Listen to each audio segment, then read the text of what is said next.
Gente, bom dia. Vamos começar? Pessoal presencial, pessoal online, também na nossa primeira aulinha, não é isso?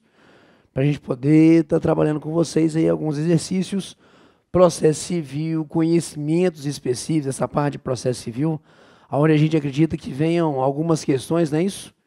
Tipo umas, sei lá, vai vir questão a rodo, não é isso? E a vantagem de trabalhar exercício, pelo menos da forma como a gente gosta de trabalhar, é que nos permite, na verdade, transitar entre várias situações possíveis. Porque quando a gente está pegando exercício, todo mundo que monta a prova, de certa forma, fica focado naquela questão que o outro fez. Existe muita repetição de conteúdo. Existe muita repetição de situações cobráveis. Então, a gente usa dessas questões justamente com esse objetivo, com esse direcionamento. E, na medida do possível, como é que a gente vai tentar desenvolver o curso? Vai tentar desenvolver o curso da seguinte forma: topificando. Claro que não dá para a gente especializar muito, até porque também não seria esse o objetivo, mas a gente vai sempre criar grandes blocos de trabalho em sala de aula. Hoje nós temos algumas questões sobre procedimento, de sujeitos do processo envolvendo Ministério Público, juiz, partes, servidores, e a cada aula a gente vai trazendo situações novas dentro do contexto possível de cobrança de vocês, sempre focado no edital. Ival, teremos questões também do nosso dito famigerado provimento 61? Claro que sim, correto? Já houve cobrança de provas anteriores do tribunal, mas aí vocês vão me dar também um permissivo, qual? De fazer simulação. Para a gente poder, na verdade, porque nós não temos, não é isso? Passa para mim, fazendo favor. Nós não temos, na verdade, uma gama enorme de questões anteriores do provimento 61, então a gente vai ter que fazer simulação de questões em sala de aula. Juizado especial também, lei de custas, não é isso? O objetivo é que nesse curso a gente consiga dar uma amplitude tal para facilitar a vida de vocês na aprovação, se Deus quiser. Beleza? Fica então na largada o desejo de boa sorte e que a gente seja iluminado nas questões que a gente está separando e naquelas que a gente vai simular para cair o que a gente está aqui discutindo. Tranquilo? Então, vamos lá, vamos trabalhar a primeira questão dessa ficha 1, beleza? Uma questão da FUMARC, uma questão aqui de Minas, uma questão de nível superior, sem problema absolutamente nenhum. Marque a resposta correta. Então, vou dar uma leitura em todas elas, fazendo um favor junto com vocês aqui. Ocorrendo a morte de qualquer das partes, dar-se-á substituição pelo seu espólio ou pelos seus sucessores. A alienação da coisa ou do direito litigioso a título particular por ato entre vivos altera a legitimidade das partes. No curso do processo, a substituição voluntária das partes é permitida a qualquer tempo. Letra D. O advogado poderá a qualquer tempo renunciar ao mandado, provando que cientificou o mandante a fim de que este nomeie substituto durante os 5 dias seguintes. O advogado continuará a representar o mandante, desde que necessário para lhe evitar prejuízo. Bastante interessante essa questão. É uma questão, de certa forma, que traz... É uma preocupação que eu tenho com vocês. Parte está no edital de vocês? Tá. Advogado está no edital de vocês? Tá. Então, como o edital não especifica, infelizmente, os artigos, não é isso? Muitas coisas marginais, entre aspas, podem surgir, isso aqui é uma delas. Por isso que eu já coloquei ela como primeira questão, porque ela envolve, de certa forma, partes no processo. E envolvendo partes e advogado, começo de baixo para cima, letra D, joga ela para mim individualmente, está ali, ó.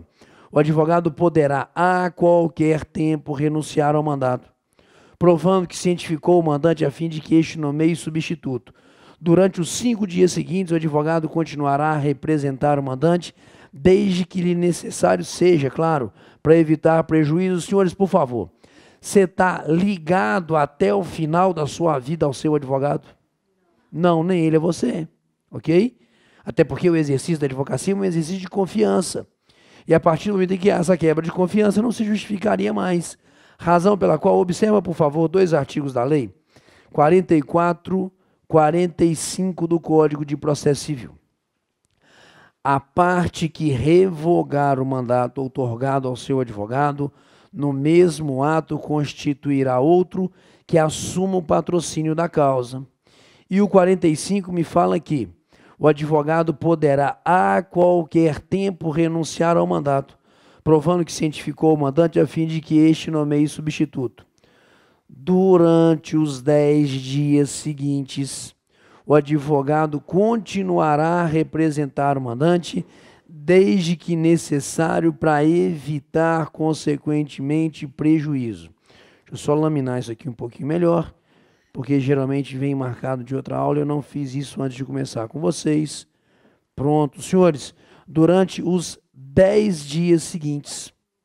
Então, está errado essa letra D justamente em razão de quê? De nos colocar apenas a figura de 5 dias. Tecnicamente, o que a lei processual está trazendo para a gente aqui, senhores, é, tanto no 44 quanto no 45, você não está ligado até o final da sua vida ao seu advogado. Você pode revogar e constituir outro enquanto cidadão. E o advogado também pode renunciar ao mandato a ele outorgado. E em renunciando, ele tem que tomar um certo cuidado para não abandonar o cidadão antes do prazo de 10 dias, necessário para conservação de algum direito, alguma coisa em relação ao processo, pois não.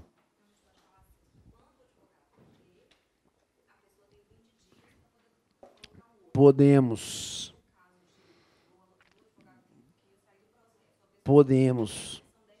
Olha só, situações do advogado, que é a pergunta que foi feita, dá linha. Ele dá a linha da parte quando ele renuncia, não é isso? Então, a renúncia pressupõe que em 10 dias há de ser nomeado pela parte um outro procurador, porque o advogado só se responsabiliza, não é isso?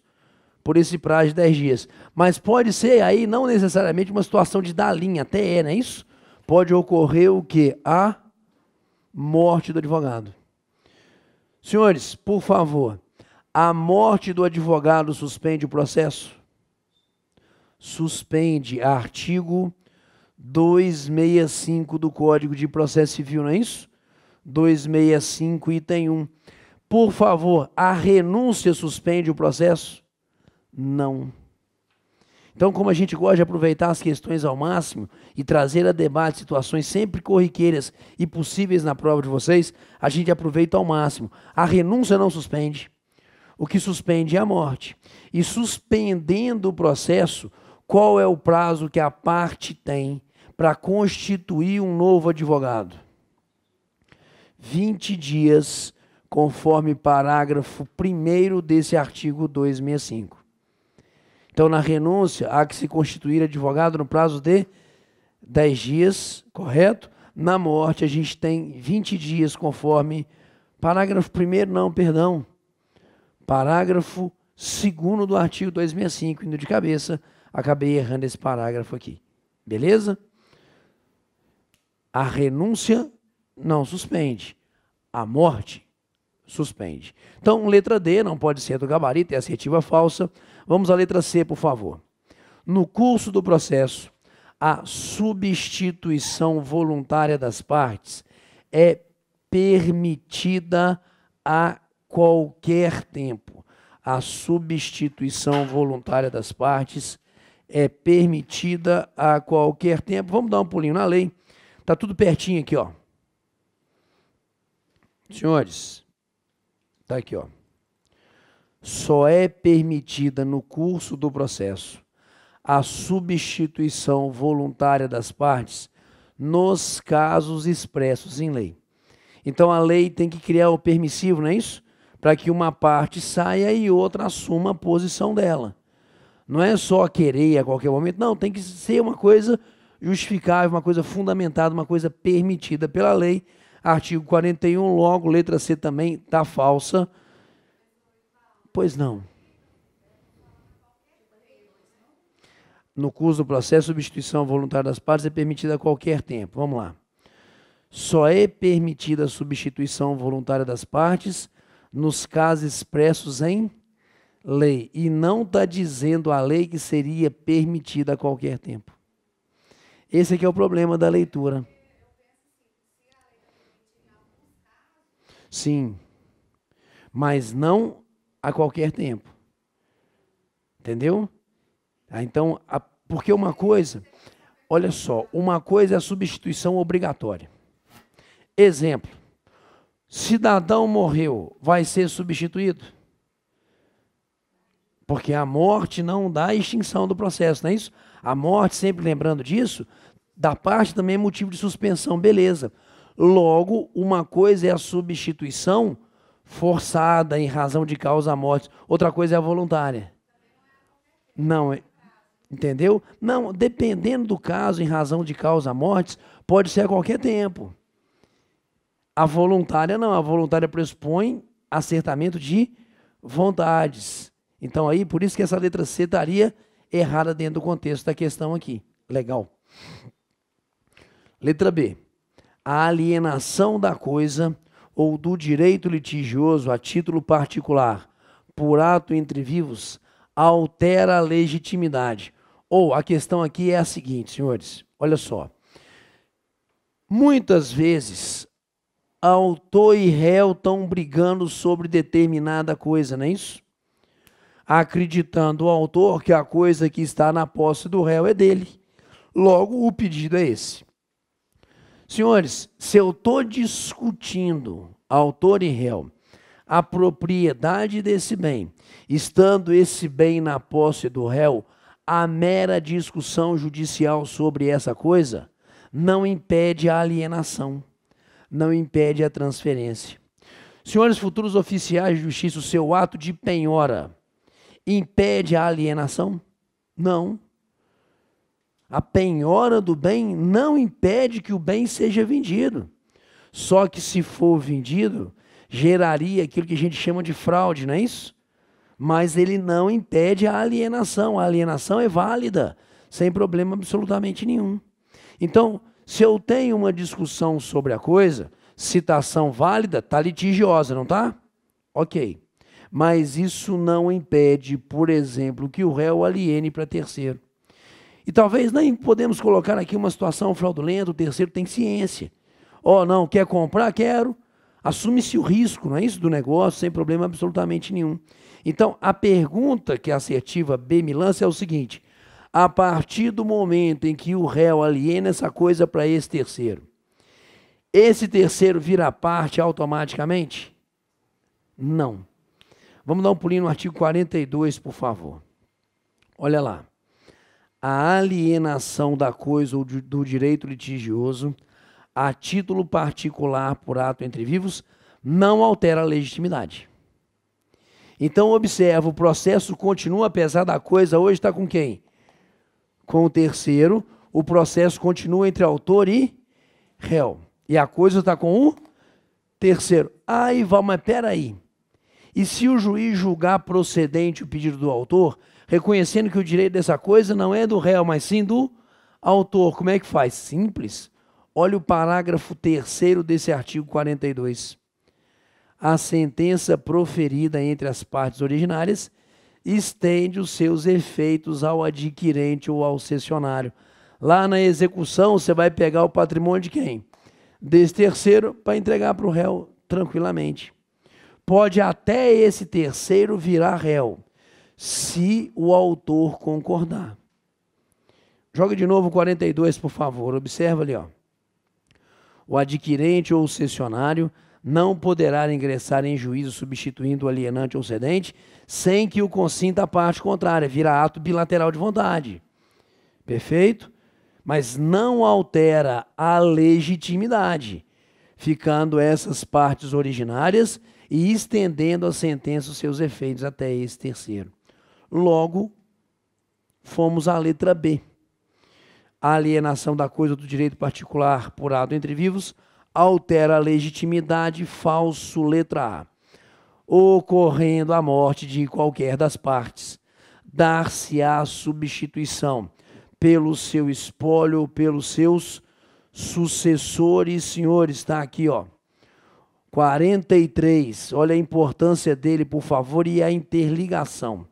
Ocorrendo a morte de qualquer das partes, dar-se-á substituição pelo seu espólio ou pelos sucessores, observado o disposto no artigo 265.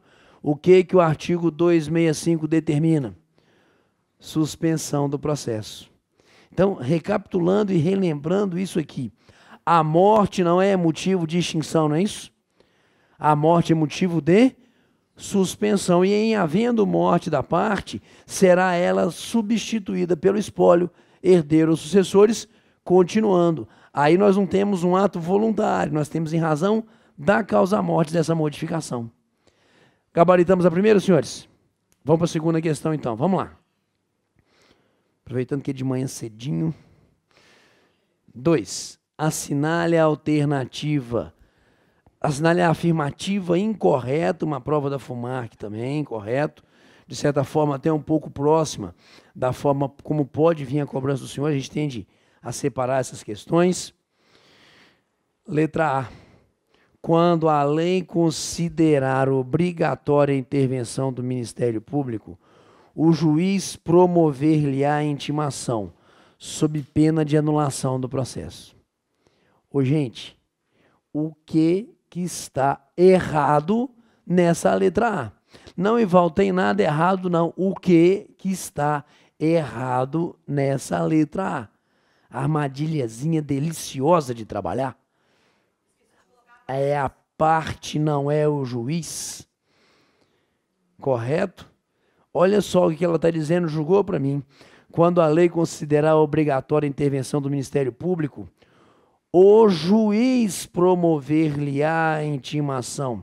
Senhores, na verdade, o artigo 84 do Código de Processo Civil vai dizer para a gente que quando a lei considerar obrigatória a intervenção do Ministério Público, a parte promover-lhe-á a intimação sob pena de nulidade.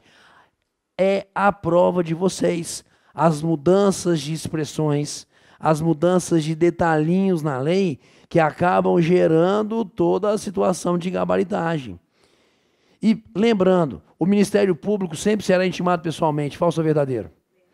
O Ministério Público sempre será intimado pessoalmente, seja como parte ou como fiscal da lei. E é a parte que vai solicitar a intervenção do Ministério Público, não é isso?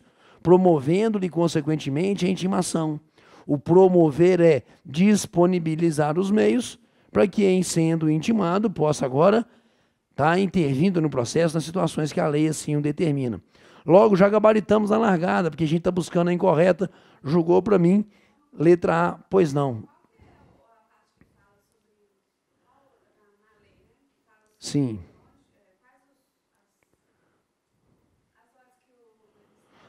Ministério Público, aqui mesmo, nós vamos matar a questão envolvendo nas assertivas aqui, nós temos questão dessa. Vamos ver as outras, letra B. O Ministério Público exercerá o direito de ação nos casos previstos em lei, cabendo-lhe no processo os mesmos poderes e ônus que as partes. O Ministério Público atua no processo como parte, buscando o direito dele, de outra pessoa, aquilo que a gente chama de legitimidade extraordinária, não é isso? Ninguém poderá em nome próprio buscar direito alheio, salvo se autorizado pela lei, beleza. Mas ele também atua como fiscal da lei ou como custos legis, como a gente costuma falar. E vou insistir, em todos os casos ele é intimado pessoalmente, seja como parte ou como fiscal da lei. E atuando como parte, senhores, ele, Ministério Público, julgou para mim, tá ali, ó. Vai dizer a lei no artigo 81 que o Ministério Público exercerá o direito de ação nos casos previstos em lei, cabendo-lhe no mesmo processo, os mesmos poderes e ônus que parte. Por quê? Porque nesse processo ele é autor, porque ele é parte, acabou. E quais são as situações, aí sim, em que ele intervém, não como parte, mas como fiscal da lei? Julgou o artigo 82. Nas causas em que há interesses de incapazes, nas causas concernentes ao estado da pessoa, pátrio poder, tutela, curatela, interdição, casamento, declaração de ausência e disposições de última vontade e nas ações que envolvam litígios coletivos pela posse da terra rural e nas demais causas em que há interesse público evidenciado pela natureza